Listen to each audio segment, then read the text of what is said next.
This is Goku-san DBZ, and welcome back for a new list where I will be counting down and giving you a list of 10 games that are worth checking out, worth buying.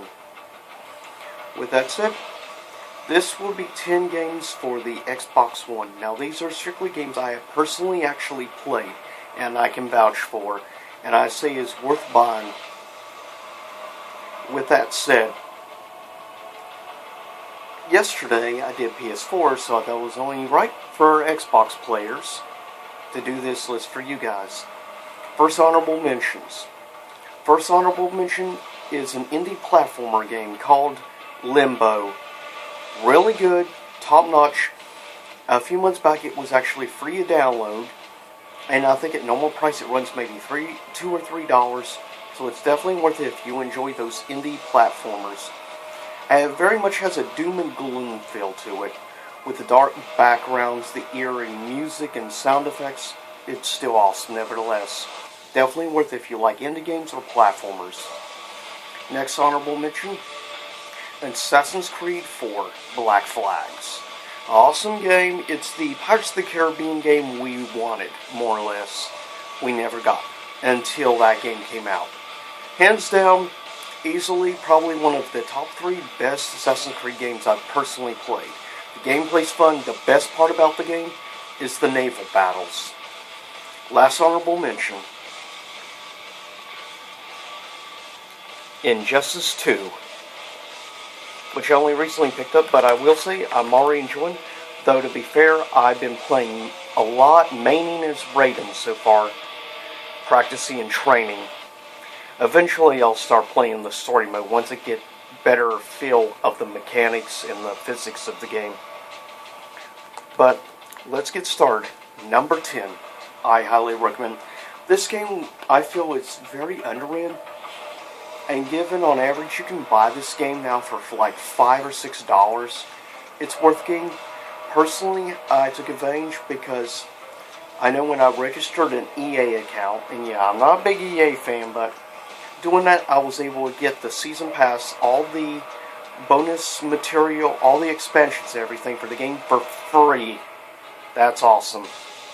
And number 10 is the original Titanfall. Of course, done by Respawn with EA. Co-op, though recently Respawn was purchased by EA, which kind of worries me a little.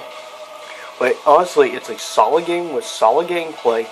Very highly underrated, I feel. Unfortunately, really, of course, obviously, it's a console exclusive to Microsoft, but it's also on PC. I get the feeling probably there's more PC players than there are console players. Coming in at number 8, or number 9, is another console exclusive. It's called ReCore. It's sort of a combination, I guess you could say, of platformer and third-person action game of sorts. It's kind of interesting, to say the least. But basically, you take things to upgrade your helpful little robots in order to get past some of the puzzles and things on the platforming parts of the game. But I can't really go into details on the story because this is just a list counting down. Coming in at number 8, some people may ask why it's not higher, but oh well. Coming in number 8 is Final Fantasy 15. With one heck of a beautiful art.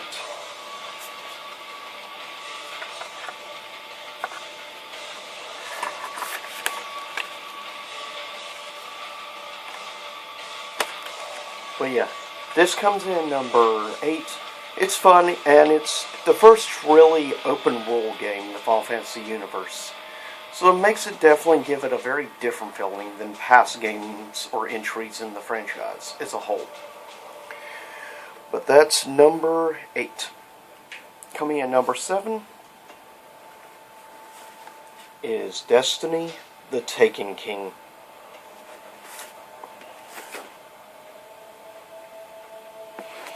I decided to wait, of course, to try Destiny until The Taken King was coming out. Then decided to get I still need to get the newer version because I prefer having physical content on my disc, not all strictly digital. But this is good. This gives you 3 of the 4 expansions for the game. So it's definitely worth picking up. And now, obviously, you can't pick up this version, more or less, except online. But you can get this, the regular standard game of Taken King, or the most recent up-to-date with all 4 expansions. Now, Taken King will probably cost you about $30 to $35 or so. Still not bad. I mean, given you're getting the base game with 3 expansions included, that's really good. The gameplay is solid. That's one thing I can say about Destiny. The gameplay is good compared to other shooters out there. Coming in at number 6 is technically a double pack, but if you have to just get one, go with Rare Replay. Actually, I haven't even played Gears of War yet, but Rare Replay is more than deserving of at least 6th place on this list. It has a lot of classic Rare games, like all 3 Banjo-Kazooie games. It has Perfect Dark, the second sequel to Perfect Dark. It has Conker's Bad Fur Day, which I'm not really a fan of that game, but that's just me. But overall, there's a lot of really solid games, and if you want some family-friendly, you have that too on here. Like the 2 Viva Pinata games and a couple others. So there's both family-friendly games and there's also mature games. Also, it has Killer Instinct Gold from N64 on it as well. So yeah, it's definitely worth picking up. I mean, you can get for like, what, $20, brand new, and that's for 30 Rare games. That is more than worth that price. If you're a fan of Rare like myself. I grew up with Rare games in the 90s. Coming in at number 5, Final Fantasy Type 0 HD.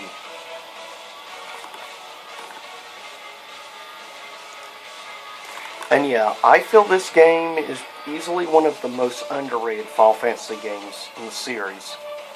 Yeah, it's not in the mainline numbers, obviously, but still, it's good. It didn't do perfect HD treatment. I've actually personally played the original Japanese version of the game on the PSP.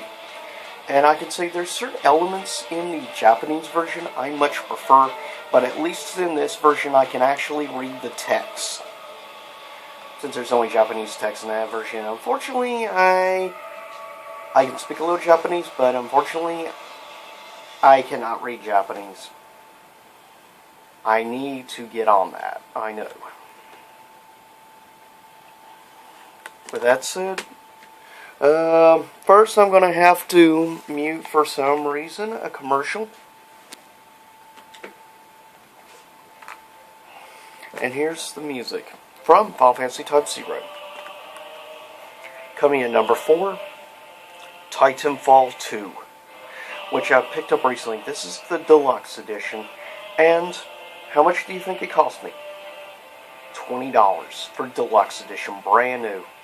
So yeah, if you have the opportunity to find a good price for deluxe edition, get it, because you get a couple of extra bonus things with it, obviously of DLC, or in general, you can get the base game.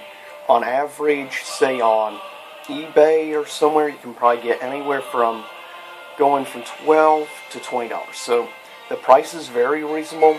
It's good. It has about a 6-hour single-player campaign, which is awesome. I wish there were other shooters out there that would actually bother spending time with a single player. That's the reason why the original Titanfall didn't get higher than it was, because it did not have the single-player campaign mode. I'm somebody who actually appreciates single-player modes, even in a shooter. I'm not the hugest multi-shooter person. Destiny just happens to be one of those few exceptions to that rule. Though it still has at least a single-player story arc. But next we have another exclusive. And the last top three are all exclusives. Sunset Overdrive, which is sort of what you get when you mix a third-person action shooter meets Jet Set Radio Future, aka Jet Run Radio. But yeah, Sunset Overdrive is awesome with the classic like 80s and 90s style punk rock mixed with the awesome art style of the cell shading. And it's just fun, like grinding on telephone poles and stuff and shooting at those weird zombie creatures on the ground. It's just awesome. Coming in at number 2 is Ora and the Blind Forest. A truly exceptional artistic game. Now, if you know from my top 10 list of PS4 games, you know I love artsy style games with also beautiful music. And Ora and the Blind Forest is no exception to that rule. It is beautiful, and this is $20, brand new, for the Definitive Edition, which also includes the original soundtrack to the game with the actual game. So it's definitely worth your time, and definitely worth any $20. The gameplay is superb, it's really good, it's kind of sad, so if you're an emotional person, just get ready for some very emotional stuff in the story. Now, eventually I'm hoping they release Ora 2 to physical, hopefully. But with that said, number 2. Number 1, yesterday I said Tekken 7, in my opinion, was the best fighting game of this generation. No, it's the best multi-platform best fighting game I played on PS4. Best overall fighting game of this generation, I would rank Tekken 7 then overall at number 2. Number 1 and number 1 favorite game on the Xbox One is Killer Instinct, the Definitive Edition. Not only superb gameplay, but you have now like included 30 characters on the roster. That's amazing. Plus you have something like a story mode with the Shadow Lords, which is actually a lot of fun. Definitely has its challenges, I will say, in Shadow Lords. And I do hate the fact there is like little micro transactions, which I kind of hate. But unfortunately, that's the way it is in today's gaming world, unfortunately.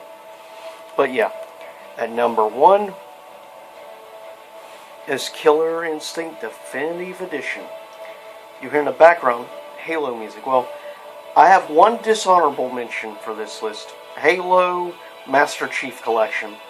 I got that game, I remember getting it, and given how many freaking glitches there were in the game, yeah, I know now they probably patched it all up, but at the time I got it when it first came out, and I traded it back in at GameStop immediately, I was honestly not too happy with the glitch issues. But they've probably fixed it up by now with all the patch updates and stuff on the games. But that's number 1. But now you know, in my opinion, as of right now, in my view, the top 3 best games. But I'll see you all next time.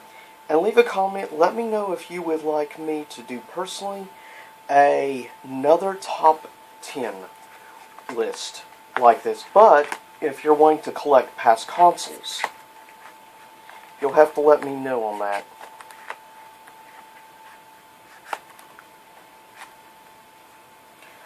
Anyways, I'll get ready to cut up this video. I'll see you all next time. Same YouTube time, same YouTube channel.